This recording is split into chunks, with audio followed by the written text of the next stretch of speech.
Welcome back. We're going to continue here with Eurocentrism and the Great Divergence. I want to talk about those advantages that may account for the distinct European path to modernity. We can go back to the Industrial Revolution with the coal deposits that are found in Germany and in Great Britain. Coal, of course, is a source of energy, sort of a driving engine of the Industrial Revolution. Then, of course, you have gold and silver being brought back from the New World, especially by the Spanish, 16th, 17th centuries. The Europeans, of course, build the back of their commodity economy on African slaves, a distinct advantage.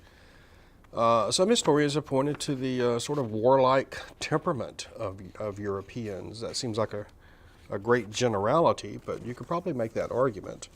Others have made the argument that the Europeans have a willingness to take risk, commercial risk, and risk of exploration, that there's a distinct European curiosity about the West of the world.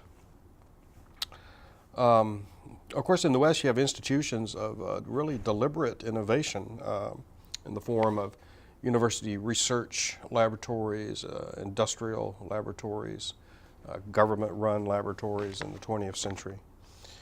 In the West, there's this notion that technological and social change is inevitable. There's an acceptance of this, maybe more so than you find, for instance, in Islamic society, perhaps. The West obviously gained supremacy at sea during the age of exploration and then afterwards. And the West, of course, took their diseases to the rest of the world, and the historical other, those people who encountered the Europeans, had no immunity to these diseases and were rapidly wiped out. The West developed sophisticated trading companies, the British East India Company. The Dutch have large, aggressive, mercantilist companies operating in Indonesia and Malaysia, as the British do in India and elsewhere. The West has, of course, supplied raw materials from the rest of the world, from their colonies. The imperial project makes it possible to extract cheap labor and raw materials and to enrich the mother country, or to ship raw materials back to the industrial plant where finished products can be made of them. The influx of capital from the American colonies helped finance the Industrial Revolution in Europe. So these are some of the factors that historians have pointed to try to explain the West's distinct path to modernity. I want to make a few comments here. Let's call this Eastern decline and the rise of the West. Up until 18th, 19th century, there was a relative balance between East and West. This collapses in the 19th century with the Industrial Revolution and the new imperialism that we talked about.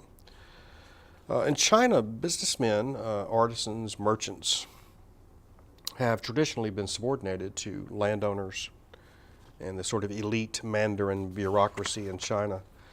The businessman, in other words, has never been held in high esteem. Historians suggest that this accounts for a lack of innovation, a lack of entrepreneurship, these type of things.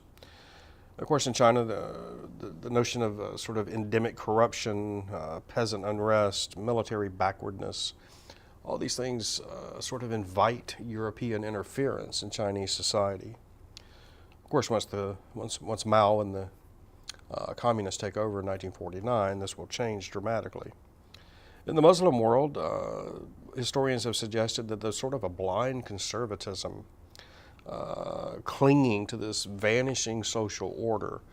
I think you can see that today with the conflict with ISIS in Syria and Iraq, and now, of course, ISIS is extending its reach into Europe and into Africa. What other Islamic weaknesses have historians pointed to? The Reconquista, you remember 1492. The big news in 1492, of course, is not Columbus originally. It was the Reconquista, the the Christian sovereigns of Spain, Isabella and Ferdinand, completed this long process of reconquering Spain for Christianity, driving the Muslims out, driving the Jews out. Obviously a setback for Islam. And then, of course, if you go to Eastern Europe, once Russia sort of consolidates its state around Muscovy, you have the Muslim Khanates left over from the Mongols. You have them driven back across the steppe lands. In Islam, of course, you have this systemic conflict between the Sunni and the Shia that goes on and on and on. We see that in our news daily today.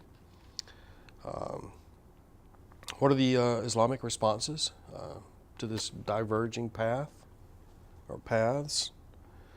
Well, you see a sense of trying to mimic the West in some cases, perhaps. Perhaps in Turkey would be a good example, sometimes in Egypt. Or you see, as we see today, sort of an Islamic retreat into more of a fundamentalist religious stance. We see the Wahhabi schools, the movement in Saudi Arabia that abhors modernity and the values of the West. So let's draw some conclusions here.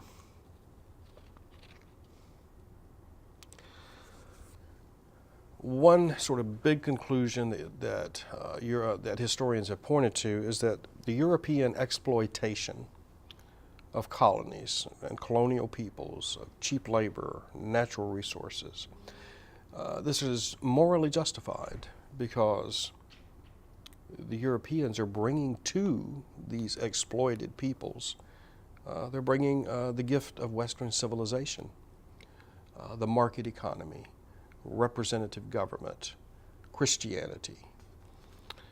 Capitalism and Christianity have tended to walk hand in hand, I guess, since Calvinism in the 16th century, which we've talked about in here. Other conclusions. European institutions should be imposed upon traditional societies, even if they refuse them. Again, that goes back to the notion of the white man's burden. It is our burden, our obligation to help lift up these lesser peoples.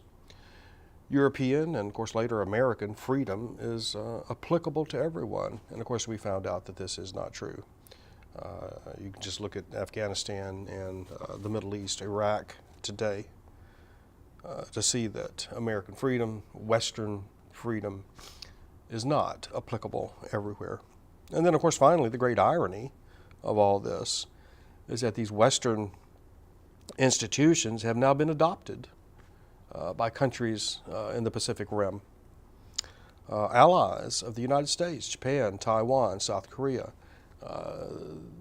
These places are regarded as part of the West because of these institutions, the market economy, the representative government, pluralism, and of course China also, ironically, communist China has adopted full-scale capitalism from the West. Of course, it's a controlled, centrally controlled economic system, yet it relies upon the instruments of capitalism. And these countries on the Ring of Fire there in Eastern Asia, they've basically ended this dominance of the West through their own economic energy and cultural dynamism. So now I think we're too close to it to say for sure, but it looks as if there's a balance being restored as East Asia asserts itself, and even as Islam asserts itself here in the 21st century. So I'm going to stop there with Eurocentrism and the Great Divergence. These are important issues. They're big issues. And I thought it worthwhile to take some time to introduce you to them. Thank you.